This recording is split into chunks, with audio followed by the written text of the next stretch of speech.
Bước sang tháng thứ 13, Ukraine tiếp tục là đấu trường chứng kiến màn đọ sức vũ khí uy lực. Theo Eurasian Times, Nga có thể đang triển khai loại bom mới để đấu với bom thông minh của Mỹ. Thót tim khoảnh khắc máy bay không người lái cảm tử Ukraine săn lùng xe tăng Nga. Moscow bối rối khi Canada nêu mục tiêu thay đổi chế độ của Nga. Theo khảo sát, tỷ lệ ủng hộ Nga của người Mỹ đạt mức thấp kỷ lục trong hơn 3 thập kỷ. Ở diễn biến khác, Úc nói kế hoạch cấp tàu ngầm hạt nhân mở ra chương mới trong quan hệ ba bên AUKUS.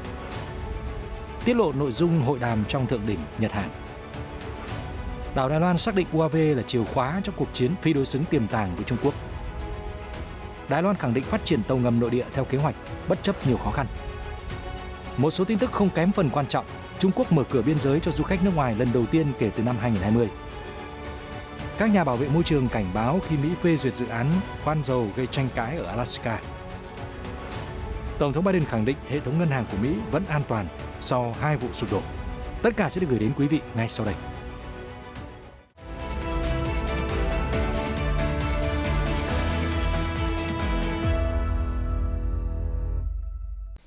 Chào mừng quý vị quay trở lại với chương trình tin quốc tế. Thưa quý vị, giao tranh ở Ukraine tiếp tục có nhiều diễn biến nổi bật. Tờ Guardian ngày 14 tháng 3 đưa tin cảnh sát Ukraine đã phát hiện và bắt giữ một người đàn ông hơn 40 tuổi tại tòa nhà bỏ hoang ở Kharkov. Theo giới chức địa phương, quân nhân này nhiều khả năng là đã phải ẩn náu suốt 6 tháng trời sau khi các lực lượng Nga rút khỏi khu vực.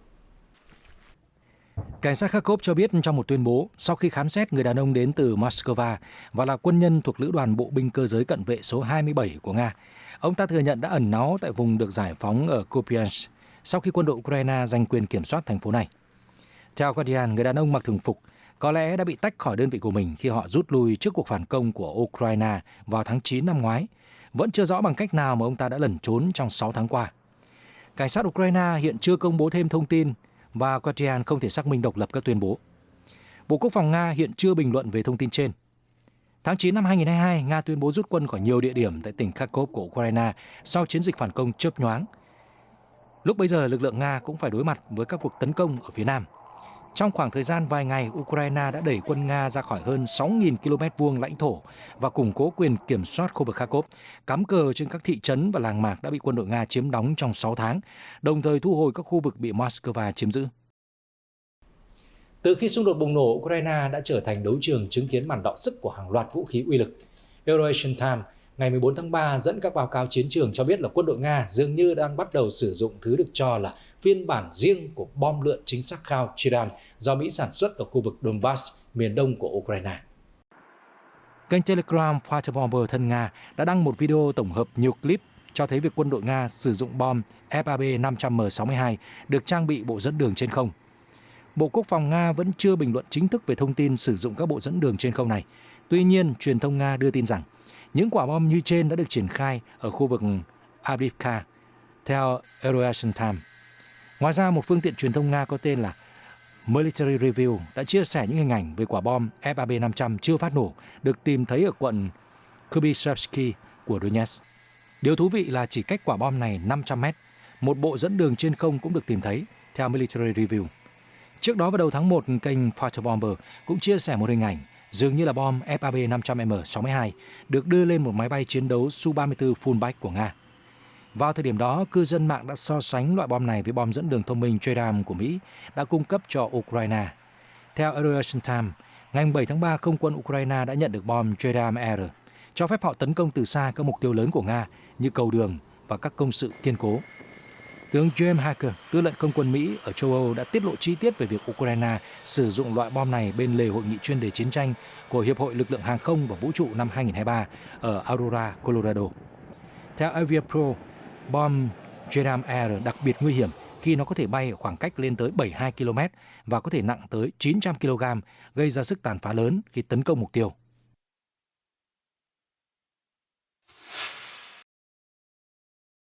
Trang New York Post ngày 13 tháng 3 đăng tải một video ấn tượng cho thấy một máy bay không người lái cảm tử đang rình rập một xe tăng Nga. Theo đoạn phim được cơ quan an ninh Ukraine công bố, chiếc máy bay vũ trang lao thẳng vào xe tăng Nga được xác định là T-80BV đang chạy dọc theo một con đường hoang vắng ở khu vực Kharkov. Máy bay không người lái được điều khiển từ xa, xoay vòng trong không trung và bắt đầu săn lùng mục tiêu. Khi cuộc rượt đuổi trở nên kịch tính hơn, máy bay không người lái hạ độ cao, bay gần như phía trên xe tăng Nga đang chạy thoát khỏi tầm ngắm của UAV. Một lúc sau, màn hình chuyển sang màu đen. Theo New York Post, đây là dấu hiệu cho thấy UAV đã tấn công tiêu diệt mục tiêu. Cơ quan an ninh Ukraine xác nhận các đặc vụ của họ đã phá hủy một chiếc xe tăng khác của Nga. Xe tăng Nga đã cố gắng trốn thoát nhưng không thành công, và chúng tôi sẽ tiếp tục tiêu diệt chúng cho đến khi giành được thắng lợi hoàn toàn. New York Post trích tuyên bố của cơ quan an ninh Ukraine. Ở diễn biến khác đáng chú ý, đại sứ Nga tại Canada Oleg Stepan mới đây cho biết là Moscow cảm thấy bối rối khi Ottawa nêu mục tiêu thay đổi chế độ ở Nga. Thông tin được Sputnik News đăng tải vào hôm 14 tháng 3. Chia sẻ trên Twitter, ông Stepanov bày tỏ: "Tôi khá bối rối khi nghe Ngoại trưởng Canada Melanie Joly nói rằng mục tiêu của bà ấy là thay đổi chế độ ở Nga. Liệu bà ấy có chỉ thị chủ trương đó cho Đại sứ quán Canada ở Moscow hay không? Nhân tiện, tôi muốn lưu ý điều này. Canada sẽ phản ứng ra sao nếu ai đó ở Nga nói rằng mục tiêu của chúng tôi là thay đổi chế độ ở Ottawa?" Vị đại sứ viết thêm. Thông điệp trên được ông Stepanov đưa ra sau khi bà Melanie Joly hồi tuần trước nói rằng Nga nên bị cô lập về kinh tế và chính trị. Đáng chú ý, bà còn phát biểu: "Chúng ta đang thấy được khả năng thay đổi chế độ ở Nga." Kể từ khi Nga phát động chiến dịch quân sự đặc biệt ở Ukraine, tập thể phương Tây, trong đó có Canada, đã áp đặt các biện pháp trừng phạt toàn diện lên Nga, đồng thời hỗ trợ quân sự cho Ukraine. Bộ Sự vụ Toàn cầu Canada hồi tuần trước cho biết, chính phủ của Ottawa đã cấm nhập khẩu các sản phẩm thép và nhôm từ Nga. Thưa quý vị, theo cuộc thăm dò mới nhất của Gallup, quan điểm của người Mỹ về Nga đã đạt mức tiêu cực nhất trong hơn 3 thập kỷ, giữa lúc xung đột ở Ukraine chưa có dấu hiệu kết thúc. Thông tin được đăng tải trên tờ Moscow Times vào ngày 14 tháng 3. Theo cuộc khảo sát vào đầu năm 2023, chỉ có 9% người Mỹ được hỏi thể hiện sự ủng hộ đối với Nga, giảm từ 15% vào năm ngoái. Ngoài ra, 90% người Mỹ có quan điểm bất lợi về Nga, 59% trong số họ có quan điểm rất bất lợi. Gallup, công ty tư vấn và phân tích của Mỹ có trụ sở tại Washington, gọi kết quả trên là xếp hạng tồi tệ nhất mà Nga nắm giữ trong ít nhất 34 năm. Tổ chức lần đầu tiên đo lường sự ủng hộ đối với Liên Xô vào năm 1989. Cũng theo tổ chức này, Nga cùng với Iran, Iraq và Triều Tiên có tỷ lệ ủng hộ dưới 10% đối với người Mỹ. Ngược lại, những người Mỹ được hỏi thể hiện sự ủng hộ cao nhất dành cho Ukraine kể từ năm 2005, tăng lên 68% từ 62% vào năm ngoái. Gallup cho biết quan điểm rất tán thành về Ukraine đã tăng hơn gấp đôi, lên 23% từ 9% trong cùng kỳ năm 2022. Ngoài ra, đa số 56% người Mỹ mô tả cuộc xung đột ở Ukraine là mối đe dọa nghiêm trọng đối với các lợi ích sống còn của Hoa Kỳ, tăng 4 điểm so với năm 2022. Trong khi đó, 51% khác có cùng quan điểm về sức mạnh quân sự của Nga, giảm 8 điểm so với năm ngoái. Gallup cho biết sự sụt giảm có liên quan đến cuộc chiến ở Ukraine. Nhiều chuyên gia quân sự nhận định quân đội Nga sẽ áp đảo Ukraine, nhưng họ chỉ đạt được thành tựu hạn chế ở một số khu vực và với cái giá rất đắt về binh sĩ và vũ khí. Gallup đã thực hiện các cuộc phỏng vấn qua điện thoại từ ngày 1 đến 23 tháng 2 trong số 1.008 người trưởng thành ở tất cả 50 tiểu bang của Hoa Kỳ. Theo Eurasian Times, khi Tổng thống Nga phát động chiến dịch quân sự vào nước láng giềng Ukraine vào tháng 2 năm ngoái, Điện Kremlin hy vọng là sẽ chiếm được thủ đô Kiev chỉ trong vài ngày. Tuy nhiên thì hơn một năm đã trôi qua, cuộc chiến ở Đông Âu dường như không thấy hồi kết. Khi Nga tiếp tục nỗ lực chiếm giữ toàn bộ khu vực Donbass, Ukraine dự kiến sẽ tiến hành một cuộc phản công mới trong những tháng tới. Thế nhưng nếu Nga thua cuộc trong xung đột, điều gì có thể xảy ra với Tổng thống Putin? Ngày 13 tháng 3, người phát ngôn Điện Kremlin Dmitry Peskov cho rằng cơ hội chiến thắng của Nga ở Ukraine đang thu hẹp lại, đồng thời nói rằng các mục tiêu chiến tranh của nhà lãnh đạo Nga hiện chỉ có thể đạt được bằng biện pháp quân sự, chứ không phải thông qua đàm phán hòa bình. Ông Boris Bondarev, một cựu viên chức ngoại giao Nga, nói với Newsweek rằng nếu ông Putin không thể giành chiến thắng với các điều kiện ông mong muốn, nhà lãnh đạo có thể bị buộc phải từ chức. Ông Putin có thể bị thay thế, ông ấy không phải là siêu anh hùng, ông ấy không có bất kỳ siêu năng lực nào, ông Bondarev nhận định. Ông đã có 20 năm làm việc trong ngành ngoại giao của Nga và là thành viên của phái bộ Nga tại trụ sở phụ của Liên Hợp Quốc ở Geneva, Thụy Sĩ. Ông từ chức vào tháng 5 năm ngoái, đồng thời lên án chiến dịch quân sự của Nga ở Ukraine. Điện Kremlin cho rằng ông Bondarev đã chống lại nước Nga khi phản đối hành động của Moscow. Theo ông, nếu người Nga hiểu rằng cuộc chiến đã thất bại và ông Putin không có gì để trao đổi với họ, thì sẽ có sự thất vọng và bất đồng. Ông nói họ có thể nghĩ rằng họ không cần ông Putin nữa. Tôi nghĩ rằng một khi họ tạm biệt những ảo tưởng và nhận ra thực tế mới, tình hình sẽ thay đổi. Liên quan đến vụ nổ đường ống dẫn khí đốt Nord Stream, Reuters đưa tin hôm 14 tháng 3, một chính trị gia Canada, ông Adrian Wells, đã nhấn mạnh tính cần thiết của việc tiến hành các cuộc điều tra độc lập để phơi bày sự thật đằng sau vụ phá hoại đường ống khí đốt quan trọng. Đáng chú ý, chính trị gia này cho rằng rất có thể Mỹ đứng sau vụ việc do theo đuổi các lợi ích chính trị. Hồi cuối tháng 9 năm 2022, các đường ống dẫn khí đốt Nord Stream 1 và 2 từ Nga sang Đức đã phát nổ ở vùng biển ngoài khơi Thụy Điển và Đan Mạch. Không ít ý kiến cho rằng đây là hành động phá hoại cơ sở hạ tầng quan trọng.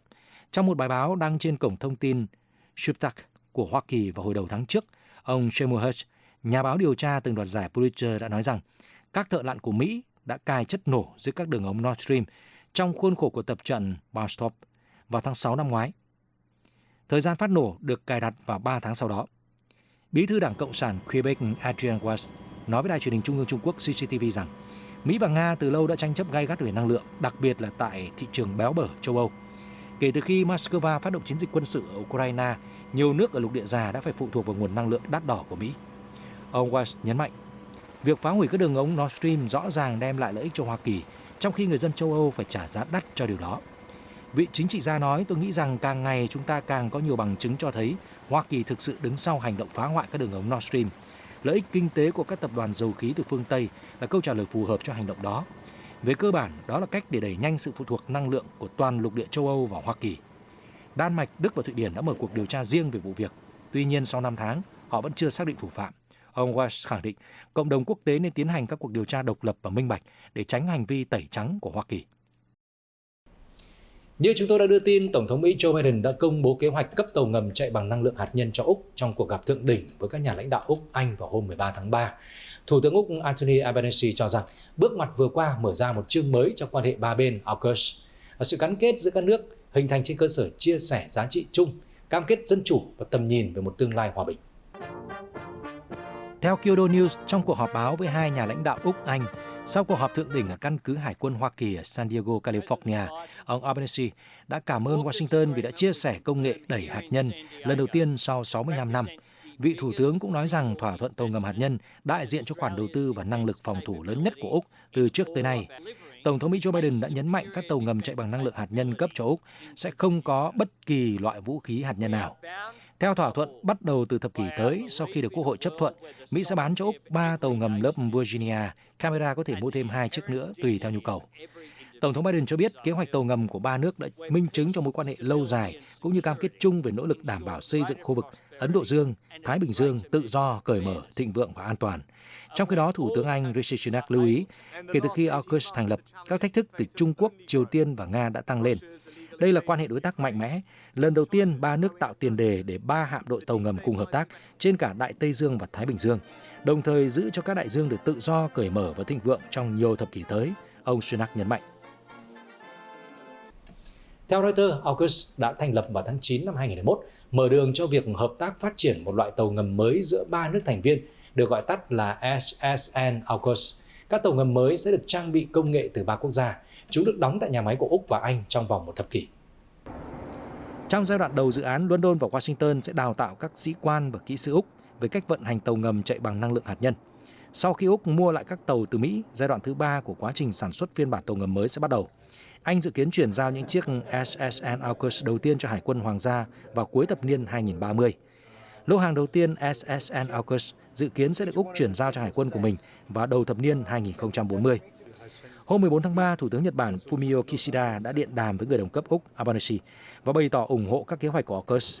Ông khẳng định những nỗ lực đó sẽ đóng góp cho hòa bình và ổn định giữa bối cảnh môi trường an ninh ở khu vực Ấn Độ Dương, Thái Bình Dương ngày một nghiêm trọng. Một số diễn biến khác đáng quan tâm. Theo hãng tin Yonhap ngày 14 tháng 3, hội nghị thượng đỉnh giữa Tổng thống Hàn Quốc Yoon suk yeol và Thủ tướng Nhật Bản Fumio Kishida sẽ diễn ra trong tuần này. Hai nhà lãnh đạo sẽ thảo luận cách bình thường hóa quan hệ song phương, bao gồm bàn luận về giải pháp đối với vấn đề lao động cưỡng bức. Văn phòng của Tổng thống Hàn Quốc cho hay. Cố vấn an ninh quốc gia Hàn Quốc Kim Chung-han nói với báo giới rằng Tổng thống Hàn Quốc và Thủ tướng Nhật Bản sẽ gặp nhau vào thứ Năm, 16 tháng 3, trong chuyến thăm 2 ngày của ông Yoon suk yeol. Theo ông Kim, hai nhà lãnh đạo sẽ thảo luận về các biện pháp bình thường hóa quan hệ giữa hai nước, bao gồm việc tiến hành giải pháp cho vấn đề lao động thời chiến. Ngoài ra, đây là cơ hội để thảo luận về các rào cản chính sách cản trở sự hợp tác kinh tế giữa hai nước và làm sâu sắc hơn quan hệ đôi bên. Chuyến thăm báo hiệu rằng mối quan hệ Nhật-Hàn vốn căng thẳng nhiều năm qua, giờ đây đã bước vào giai đoạn bình thường hóa một cách nghiêm túc, ông Kim nói thêm. Theo Yonhap, Tổng thống Hàn Quốc sẽ bắt đầu chuyến công du với cuộc gặp gỡ người dân Hàn Quốc. Đây sẽ là chuyến thăm Nhật Bản đầu tiên của ông kể từ khi nhậm chức và là chuyến thăm đầu tiên của một Tổng thống Hàn Quốc sau gần 4 năm. Vào ngày thứ Hai trong chuyến công du, Tổng thống Yoon có kế hoạch gặp gỡ các nhà lãnh đạo doanh nghiệp chủ chốt của hai nước và gặp gỡ, nói chuyện với sinh viên đại học Nhật Bản và Hàn Quốc.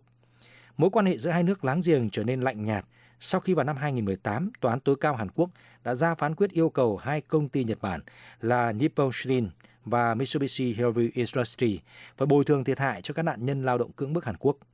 Tuy nhiên, các công ty đã không tuân thủ phán quyết, cho rằng vấn đề đã được giải quyết vào năm 1965 theo một hiệp định song phương được ký kết cùng với một hiệp ước thiết lập quan hệ ngoại giao Nhật-Hàn. Quan hệ giữa Seoul và Tokyo đang ấm lên trong những tuần qua. Cả Tổng thống Hàn Quốc Yoon Suk Yeol và Thủ tướng Nhật Bản Fumio Kishida đều chấp nhận các rủi ro chính trị khi muốn mở ra một chương mới cho quan hệ của hai nước. Nhưng theo nhà báo George Rogan của Washington Post, hai nhà lãnh đạo tin rằng môi trường chiến lược toàn cầu đang xoay vần nhanh chóng và Trung Quốc đặt ra một thách thức mà hai nước không thể giải quyết đơn độc. Tổng thống Hàn Quốc đã mở lời trước bằng cách cam kết các quỹ bồi thường, loại bỏ một rào cản lớn, ngăn cản sự hợp tác giữa Tokyo và Seoul. Sau đó ông nói rằng Nhật Bản đã chuyển từ một kẻ xâm lược trong quá khứ thành đối tác chia sẻ các giá trị phổ quát với Hàn Quốc. Đáp lại trong tuần trước, Thủ tướng Nhật Bản đã ca ngợi hành động của nhà lãnh đạo Hàn Quốc và cam kết thắt chặt quan hệ với Seoul hơn. Điều này tạo tiền đề cho Nhật Bản nối lại hợp tác trên mọi lĩnh vực, từ chia sẻ thông tin tình báo đến chuỗi cung ứng. Đáng chú ý, nhà lãnh đạo Nhật Bản cũng có thể mời Tổng thống Yoon tham dự cuộc họp của nhóm G7 vào tháng 5 ở Hiroshima. Chiến sự ở Ukraine đang đem lại cho đảo Đài Loan nhiều bài học đắt giá về khả năng tác chiến phi đối xứng, nhất là khi vùng lãnh thổ này ngày đêm thấp thỏm trước khả năng bị Trung Quốc thu hồi bằng vũ lực. Reuters đưa tin hôm 14 tháng 3, Đài Loan đã giới thiệu các mẫu máy bay không người lái quân sự nội địa mới. Hòn đảo tin rằng đây sẽ là chìa khóa để lực lượng phòng vệ hoạt động linh hoạt hơn khi đối mặt với đội quân hùng mạnh bên kia eo biển. Reuters cho biết Trung Quốc chưa bao giờ từ bỏ việc sử dụng vũ lực để kiểm soát Đài Loan, hòn đảo mà nước này tuyên bố là một tỉnh ly khai chờ ngày thống nhất của mình. Thời gian qua, Bắc Kinh đã tăng cường các hoạt động quân sự quanh vùng lãnh thổ này. Cuộc chiến ở Ukraine đã trở thành cú hích lớn để lực lượng phòng vệ Đài Loan tăng cường phòng thủ, bao gồm thúc đẩy phát triển máy bay không người lái quân sự gọi tắt là UAV.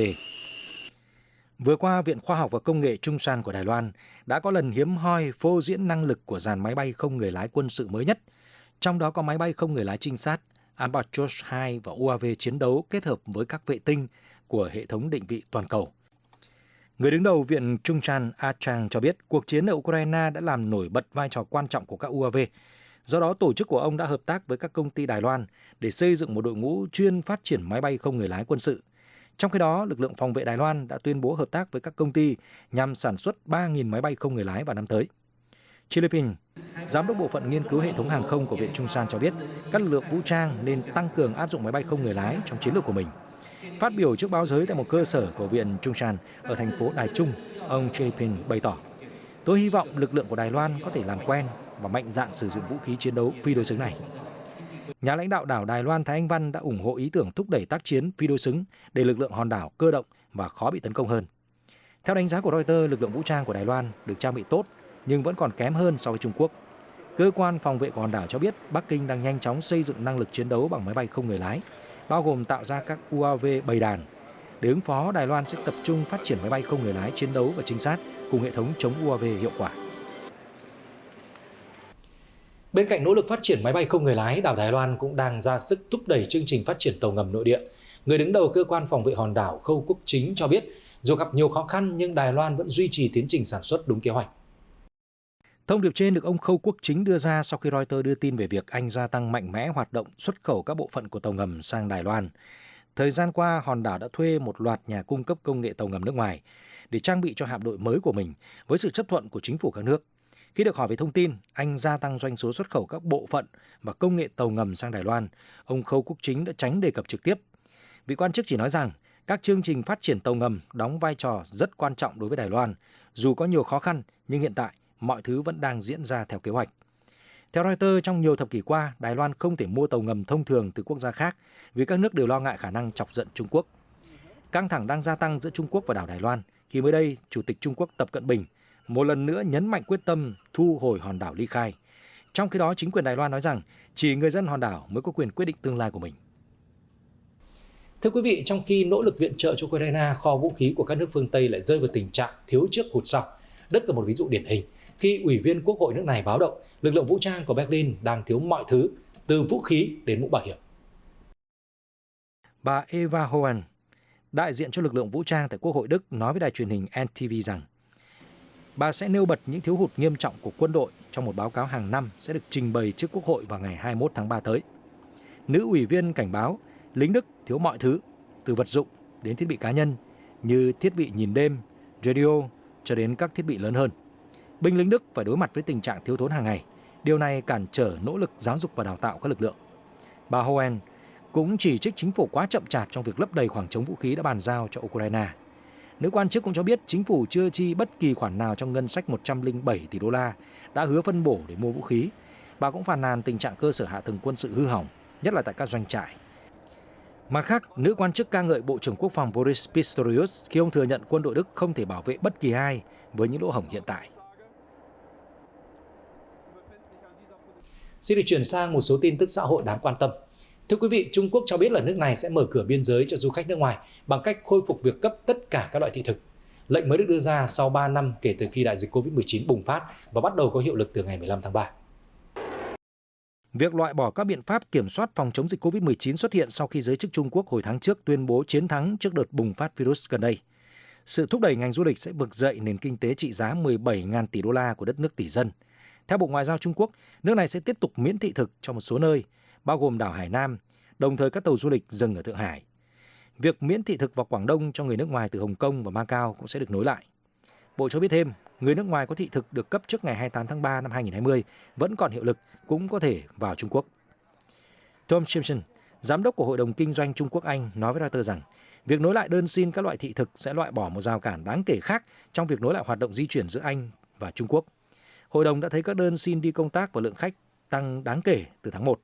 Thông tin mới sẽ dẫn đến sự gia tăng hơn nữa về số lượt khách du lịch. Bộ Nội vụ Mỹ ngày 13 tháng 3 cho biết là chính quyền Tổng thống Biden đang phê duyệt một phiên bản của dự án khoan dầu Wallow với trị giá 7 tỷ đô la Mỹ do công ty ConocoPhillips hậu thuẫn. Thông tin thu hút sự ủng hộ từ các quan chức Alaska và ngành công nghiệp dầu mỏ, nhưng vấp phải sự chỉ trích của các nhà bảo vệ môi trường. Theo Reuters, quyết định được đưa ra sau hàng giờ đồng hồ những người phản đối lập luận rằng việc phát triển 3 địa điểm khoan ở Tây Bắc Alaska mâu thuẫn với những nỗ lực chống biến đổi khí hậu và sử dụng năng lượng sạch của Tổng thống Joe Biden. Chúng ta không có thời gian để thỏa hiệp khi giải quyết khủng hoảng khí hậu. Tổng thống Biden từng tuyên bố quan tâm đến khủng hoảng khí hậu, giải quyết công lý môi trường và giải quyết cuộc khủng hoảng tuyệt chủng. Những dự án này sẽ làm trầm trọng thêm cả 3 cuộc khủng hoảng đó. Thật tức giận khi thấy chính quyền ông Biden phê duyệt dự án này. Luật sư Kristen Moshaw từ Trung tâm Đa dạng Sinh học cho biết. Trong khi đó, các quan chức Alaska cho biết dự án sẽ tạo ra hàng trăm việc làm và mang lại doanh thu hàng tỷ đô la cho ngân sách tiểu bang và liên bang. Theo Reuters, bang này chủ yếu dựa vào doanh thu từ sản xuất dầu mỏ, nhưng sản lượng ở đây đã giảm đáng kể so với mức đỉnh điểm những năm 1980. Đảng viên Đảng Dân Chủ Mary Pantola nói với Reuters, bang Alaska không thể một mình gánh vác trách nhiệm, giải quyết các vấn đề nóng lên toàn cầu. Dự án đã trở thành chủ đề được quan tâm rộng rãi khi Tổng thống Biden tìm cách cân bằng các mục tiêu khử carbon, khôi phục vai trò lãnh đạo của Mỹ đối với biến đổi khí hậu và tăng nguồn cung cấp nhiên liệu để duy trì giá ổn định. Bộ Nội vụ đã phê duyệt dự án sau khi cho biết vào tháng trước họ lo ngại về tác động khí nhà kính. Chính quyền cũng đã công bố vào cuối ngày 12 tháng 3 các biện pháp bảo vệ mới đối với các vùng đất và vùng biển Alaska. Tuy nhiên, các nhóm môi trường đã chỉ trích chính quyền Tổng thống Biden, nói rằng họ đang cố gắng giải quyết hai chiều đối với biến đổi khí hậu và cho biết họ sẽ đưa vấn đề ra trước tòa. Khoa học đã chứng minh rõ ràng rằng hai điều đó không thể đi cùng nhau. Bạn không thể giải quyết khủng hoảng khí hậu trong khi phê duyệt cơ sở hạ tầng nhiên liệu hóa thạch mới. Bạn không thể giải quyết vấn đề môi trường trong khi thông qua việc xây dựng các cơ sở khổng lồ. Chính quyền không chỉ thất hứa với người dân Mỹ mà còn vi phạm pháp luật, luật sư Mosha nói. Bộ trưởng Nội vụ Bulgaria thông báo là 25 người di cư đi trên một chiếc xe buýt nhỏ di chuyển trên đường cao tốc giữa thủ đô Sofia và thành phố Pernik đã bị cảnh sát bắt giữ vào hôm 13 tháng 3, theo hãng tin Reuters. Theo Bộ trưởng, chính quyền đã thiết lập thêm các trạm kiểm soát để dừng và kiểm tra các phương tiện. Truyền thông địa phương đưa tin những người di cư bị bắt đến từ Afghanistan.